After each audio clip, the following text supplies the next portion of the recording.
Hey tout le monde, bienvenue dans la review du chapitre 1070 tant attendu.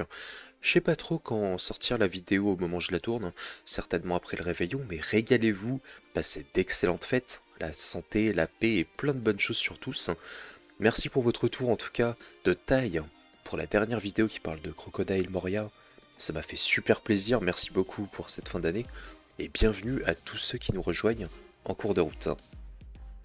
Revenons au chapitre qui s'ouvre sur une page de couverture qui montre le groupe des Mads dans leur prime jeunesse.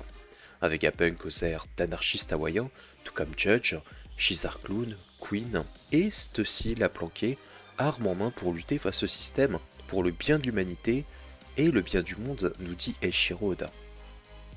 On sait maintenant comment la fine équipe a fini par disparaître, la présence de Stussy très certainement infiltrée pour le compte du gouvernement mondial à l'époque, avec des Borjartels qui ne trompent pas d'une décennie à une autre, et qui aura dénoncé l'emplacement et les activités de ses complices avant de s'éclipser pour revenir chez Vegapunk X années plus tard. Elle est mieux conservée qu'une boîte de raviolis. Le titre du chapitre Les humains les plus forts fait directement référence aux mots de Vegapunk dans le chapitre même. Je me garde donc le plaisir de vous détailler ça dès qu'on y sera arrivé. Sentomaru qui a vu l'assaut de Lucci arriver, preuve éventuelle de l'acquis de l'observation en plus d'un armement externe, donc plus un peu Ryuo qui a déjà fait ses preuves, s'est montré incapable de bloquer totalement le Shugan de Lucci. Un type de défense qui est d'ailleurs utilisé dans le manga par la sœur de Bo Hancock, Sander Sonia, et qui, tout comme cet exemple, s'est fait repousser par une attaque de Luffy. Ce qui montre très clairement que le niveau physique atteint par la panthère du Cypher Pole est supérieur à ce que peut bloquer le garde du corps de Vegapunk. L'éveil de Zoan maîtrisé est véritablement un atout redoutable, et Lucci n'est plus un adversaire à sous-estimer. C'est ce que nous fait comprendre Eiichiro Oda à travers cette démonstration. Malheureusement pour l'ancien CP9, c'est à Luffy qu'il a affaire, et il se fait repousser par une nouvelle variante d'attaque du Nika Nika no Mi, le Gomu Gomu no Don Whip, qui envoie Lucci dans le mur, pendant que la toupie Beyblade de chapeau de paille s'enfonce dans le sol avec une vitesse de rotation incontrôlable. Finalement, qu'est-ce que vous, en tant que spectateur, je m'adresse à tout le monde, qu'est-ce que vous pensez du style de combat de Luffy actuellement? Certains disent qu'il nous retire l'aspect sérieux et shonen d'un véritable combat où on crache ses tripes. Moi, j'y vois une marque de liberté de la part d'Eiichiro Oda. Au travers du Gear 5 et de cette passée cartoonesque qui nous est proposée, Oda nous rappelle que la liberté a toujours été le mot d'ordre lorsqu'il s'agissait de Luffy, et ce depuis le début, avec un pouvoir élastique qui permettait à Luffy de devenir un ballon humain, de rebondir sur les éléments, de devenir une rampe de lancement humaine. Et tous ces gags en rapport avec cette rampe de lancement, par exemple lorsqu'il tend sa main Usopp à 10 km sur Water 7, son bras, qui fait 10 km, les fois innombrables où il se projette dans les airs avec des membres de son équipage et qui croit crever parce qu'il se retrouve 1000 mètres en altitude et qui hurle de peur comme dans un grand 8. Cette même liberté, qui fera d'ailleurs dire à Lucci, quelques pages plus tard, que le pouvoir du Gear 5 est absurde, dans le sens imprévisible, incontrôlable, et qui vient complètement défier les lois de la physique et du bon sens. Et ils sont là, les séraphins, nettoient littéralement le terrain sous les yeux de tout le monde et sont effrayants. Y a pas d'autre mot. Mihawk, un flot démentiel. Là, tu sens que le fan de Mihawk il est en train de manger là. Là, on a pris la bonne tartiflette de Noël là. Les exploits de, de Séraphin Mihawk, ça nous met très bien. Séraphin Jinbei aussi, c'est une pure dinguerie ce qu'il nous propose. C'est à partir de là que les aspects essentiels de ce chapitre nous sont dévoilés. Donc t'as Vegapunk qui va nous expliquer qu'il a non seulement réussi à recréer des Zoan artificiels complètement, même si leur éveil reste incertain pour ces fruits-là, mais ce monstre de science, qui est Vegapunk, il a réussi à reproduire des paramécias, comment en faisant une extraction de l'ADN de la personne, et à l'utiliser, c'est donc cet ADN, au travers du sang vert, qui est visible sur le bras de chaque séraphin à ce jour, ce qui leur confère visiblement le pouvoir d'un fruit du démon. Ainsi, l'objet des combatistes de Barbe Noire, le Melo Melo no Mi, est utilisé par Mini-Boa, qui rend amoureux des agents du Cypher Pole. Appeler la police pour arrêter la police, ça devient complètement suspect. Jinbei reproduit le pouvoir de Seigneur Pink pour utiliser le Gyojin Jujutsu, donc Donc sur la terre ferme, Kuma balance des ondes de choc comme un monstre sur pattes. Par contre, chose curieuse dans le chapitre, dites-moi si vous y avez pensé, mais Mihawk, donc Mihawk Séraphin, est le seul qui n'a montré aucune compétence de pouvoir à part sa maîtrise de l'escrime, tout en ayant le sang vert, on l'a vu dans le chapitre. Vegapunk se montre très clair auprès des Mugiwara qui sont à l'étage, dans le laboratoire, dans la salle de contrôle. Ce sont possiblement les humains les plus forts de l'histoire des mers. Le sommet de la science est une arme redoutable qui va glisser potentiellement dans ce chapitre aux mains de la marine, et ça a des avantages. Contrairement aux Shichibukai qui sont très capricieux, qui ont leur propre projet, les Séraphins c'est des armes vivantes conçues, programmées comme les cyborgs de Dragon Ball pour obéir à un ordre précis, et en ayant le potentiel d'évolution absolument dantesque. Et je vous rappelle qu'ils ont 10 ans physiquement, mais ils sont déjà plus grands que des humains normaux, ont une technique de combat qui n'est pas sans rappeler leurs originaux, ressortent indemnes d'un clash avec Barbe Noire et les pirates Kuja, et peuvent évoluer encore au-delà de ce qu'ils peuvent nous proposer aujourd'hui. Là c'est une ADN différence totale. Une tankiness qui pour moi va surpasser même celle de King, par la combinaison Lunaria plus corps cybernétique. Pour vous dire l'aboutissement des recherches de John Schwitzmoke, qui est responsable du power-up cybernétique de Sanji et de son corps cheaté, n'est qu'une pâle copie.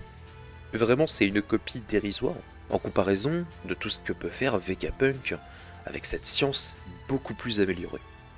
L'éveil du Zoan de Lucci lui offre une résistance incroyable, et il n'a pas froid aux yeux parce que malgré les retournées et les reprises de volée dignes de la Coupe du Monde qui se prend dans la tête, il voit Sentomaru au sol et utilise le Soru pour l'achever devant les yeux de l'empereur.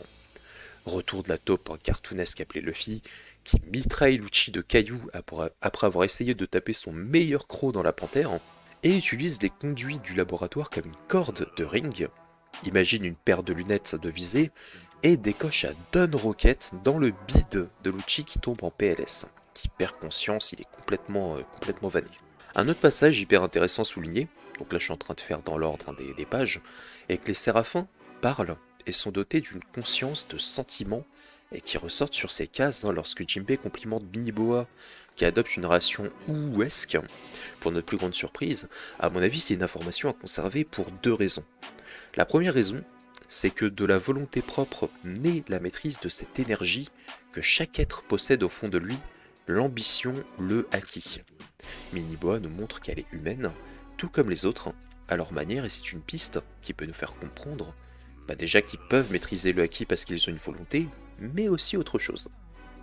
Seconde raison justement, ce serait qu'à contrario des pacifistas première génération, les Séraphins vont être amenés à grandir, à gagner de l'expérience, et surtout à explorer la mémoire contenue dans les cellules des originaux dont ils sont inspirés.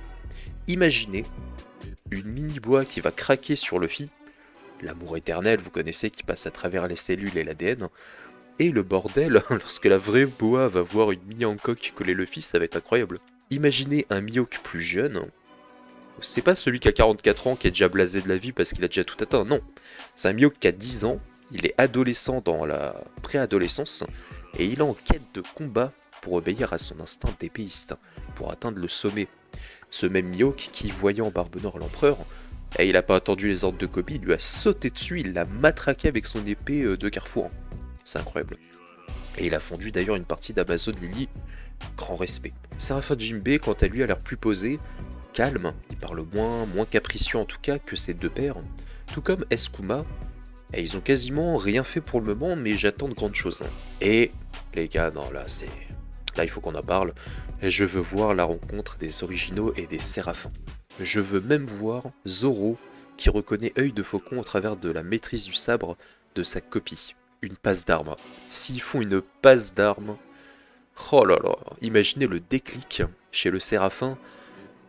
Aïe aïe aïe aïe aïe aïe aïe aïe aïe, le potentiel d'évolution de ce bordel, c'est incroyable. Là c'est le fan de Mihawk, en fait, qui attend la rencontre entre Zoro et Mini Mihawk pour se dire qu'en fait Mini Mihawk il va affronter Zoro et il va avoir un déclic, tu vois. Il va avoir le petit déclic qui va peut-être le faire progresser et tout, ça va être incroyable. Bref, on repasse tout de suite au chapitre, excusez-moi. Luffy sort victorieux du clash avec Lucci. Bon, on Pour pas dire qu'on était forcément très surpris, hein. Lucci a beau avoir progressé, un grand respect à lui, ah, ça reste Luffy, ça reste Gear 5, ça reste le pouvoir d'imagination contre le pouvoir d'un chat de gouttière. Disons qu'il y a déjà au niveau du flux de démon, il y a une grande inégalité, sans compter le haki, sans compter... Ah, il avait aucune chance, hein. Sans trop de surprise du coup, et Luffy va prendre la fusée Punk pour rejoindre le laboratoire avec sa fine équipe. Et là, j'ai pas très bien compris, parce que Sentomaru, il est livré à lui-même, personne vient le sauver, c'est sad. Enfin, t'as le garde de Vegapunk, il descend en bas pour protéger Vegapunk. Il est en train de claquer ses grands morts, il pisse le sang, et t'as Vegapunk qui s'en fout. Enfin, c'est... Mais sauve ton gars, quoi. Ça se fait pas. Enfin bref, Lucci se fait marteler pour rien, puisque stratégiquement parlant, Lucci a perdu une bataille, mais sur la longue durée, il a récupéré 4 séraphins, il a fait replier Luffy dans le bunker, et il est en train d'entourer toutes les issues de sortie pour empêcher la moindre évasion. Et on y est justement, en parlant d'évasion, en parlant de combat, en parlant de marine, finalement, et après toutes les questions de débat sur la puissance entre un amiral de la marine et un Yonko, Kizaru et son armada arrivent pour proposer une guerre qui va secouer le monde entier. Est-ce que l'on parle de la grande battle royale décrite par Oda pour 2023 ? Un équipage d'empereurs, la puissance du QG de la marine, les séraphins, Barbenheur qui n'est pas si loin que ça, le Cypher Pole, est-ce que la grande flotte de Luffy fera enfin son apparition pour renforcer le collectif dans cette mêlée générale ? Et pendant que l'équipe de Lucci joue défensif, comme je vous l'ai dit, hein, il bloque toutes les issues de sortie, Kizaru se montre avec un flow incroyable, il est sur le navire, il a l'escargophone à la bouche, et se prépare à prendre d'assaut Egghead avec un maximum de navires de guerre. Avec toute la confiance bien sûr de Akainu. Est-ce que Kuma va devenir l'ultime porte de sortie pour Vegapunk ? Est-ce que Dragon, en espionnant les communications de la marine, peut comprendre la situation et bouger enfin Dragon qui s'envole avec son pouvoir chelou qui a permis de sauver Sabo et atterrit sur Egghead ? Et je fais innovation, je lève les mains, je prie Oda comme je prie Dieu tous les jours, c'est incroyable, ce serait une dinguerie, ce serait magnifique, et ce serait l'arc que l'on croyait n'être qu'un arc de transition, et en fait c'est un arc de guerre de malade mental, et si c'est vraiment ça, je pense qu'on va plus faire des vidéos, hein. Je vais faire des live reactions, on va discuter de ça à chaud, ça va être magnifique. En tout cas, j'attends énormément des prochains chapitres. Et je vous pose la question, qu'est-ce que vous avez pensé de tout ça et qu'est-ce que vous pensez qu'il se trame pour la suite ? N'hésitez pas à m'en faire part en commentaire. Quant à moi, je vous souhaite un joyeux Noël. Mais c'est déjà passé Noël en fait. Donc je vous souhaite d'excellentes fêtes.